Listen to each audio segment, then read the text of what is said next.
নাম্বাৰবাৰ এটা কাটলা পহু ধৰিছে ৰাইজে ধৰাৰ কাৰণে ইয়াৰে মানে আমাক খবৰ দিছে খবৰ দিয়াৰ কাৰণে আমি ইয়াতে আহিছোঁ আহি কাটলা পহুটো আমি লৈ যাম লৈ যাই এতিয়া মানাছত এৰি দিম কাটলা পহুবিলাক এনে পাহাৰৰ পৰাই আহে ইয়াতে নাথাকে প্লেইন জেগাত নাথাকে তেওঁলোকে তো ব্ৰহ্মপুত্ৰ নদীৰ পাৰেদি কিবাকৈ আহিছে আৰু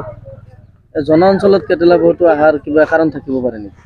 এনেহেনে কোনো কাৰণ নাই এতিয়া মাকৈ চাকৈ ফেলাইছে যদি কিবা কাৰণত আহি সোমাইছে সেয়াই বেলেগ আপোনালোকে জীৱিত উদ্ধাৰ কৰিলে আমি এতিয়া জীৱিত হিচাপে পাইছোঁ বস্তুটো এতিয়া আমি অফিচত লৈ যাম লৈ যাই মানিকপুৰ অফিচত নিবাৰী আৰু মানাছত এৰি দিব লাগিব আমি আজি ৰাতি টোপনিৰ পৰা উঠি কেনে ল'ৰা ছোৱালীবিলাকৰ চিঞৰ বাখৰ শুনি টোপনিৰ পৰা উঠি চাওঁ যে এটা কেটেলা পহু আমাৰ বাঁহৰ গছৰ তলত ওলাই আছে এইটো ল'ৰা ছোৱালীয়ে এটা মাৰাৰ চেষ্টা কৰিছিল যদিও আমি মাৰিবলৈ দিয়া নাই এই কেটেলা পহুটো এটা কুকুৰে খেদি খেদি লাষ্ট সময়ত চালোঁ যে এটা কুকুৰে খেদি খেদি এই উত্তৰ ফালে লৈ আহি আছে আমি বিচাৰিলোঁ বহুত পোৱা নাই তাৰপাছত এই এডভোকেট কালাম যে আছে এডভোকেট কালামৰ